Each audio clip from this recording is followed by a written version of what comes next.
یہ جنگ زمین کی نہیں آسمان کی ہے، جہاں یسوع فوجوں کا سپاسالار ہے اور شیطان اس کے خلاف بغاوت کر چکا ہے۔ سوال یہ ہے، آپ کس کے لشکر میں ہیں؟ آج کی جو بائبل اسٹڈی گائیڈ ہے یہ جو ہے یہ کشمکش یعنی دو فریق میں ہے۔ کشمکش میں فریق یعنی شیطان اور خدا، برائی اور اچھائی، اس کے بارے میں آج کی یہ بائبل اسٹڈی گائیڈ ہے۔ آپ نے کہیں نہیں جانا، اس کو سننا ہے کہ کس طرح یہ کشمکش جو ہے یہ لگی ہوئی ہے۔ جب ہم مین میسج کی طرف آتے ہیں تو آسمانی جنگ کا آغاز دیکھیں، آسمانی جنگ کا آغاز، یہ جو جنگ ہے یہ آسمان پر شروع ہوئی۔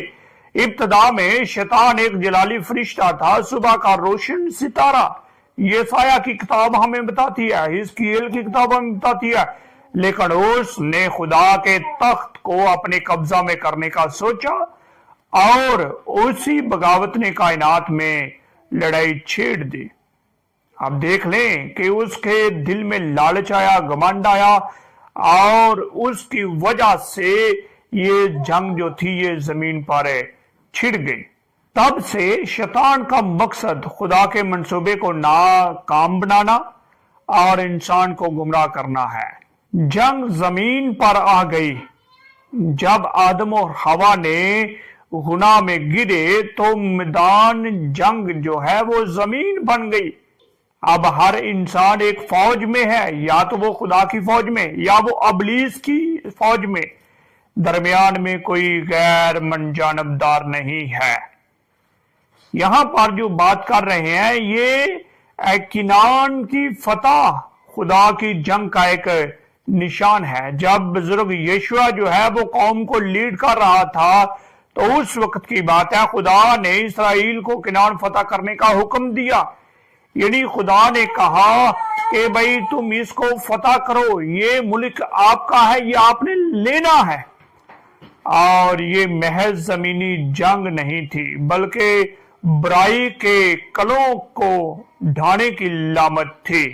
خدا چاہتا تھا کہ زمین سے بدی مٹا لے، خدا چاہتا تھا کہ زمین سے بدی مٹ جائے، لیکن اصل مقصد قتل نہیں، پاکیزگی تھی۔ اگر بنی اسرائیل مکمل فرما بردار ہوتے تو خدا بغیر تلوار کے ان کے دشمنوں کو مٹا دیتا، کہ جیسے اس نے بحر کلزم میں مصری فوج کو ڈبویا۔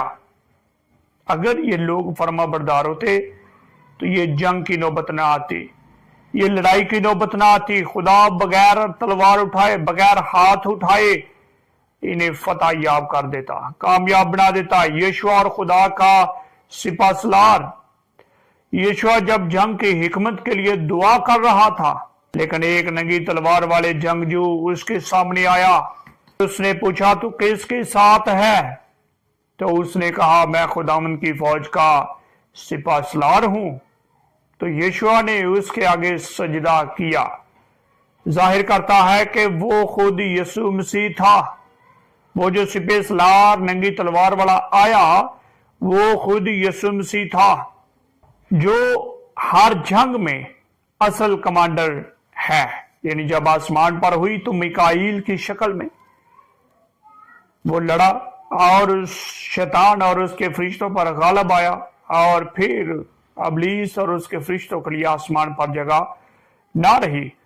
خدا کی روحانی جنگ، یہ جنگ انسانوں کے خلاف نہیں بلکہ روحانی قوتوں کے خلاف ہے، جیسے کہ افسیوں کے خط 6 باب کی 12ویں آیت میں لکھا ہے، آج بھی شیطان اندھیروں کا شہزادہ ہے اور خدا اپنے بچوں کو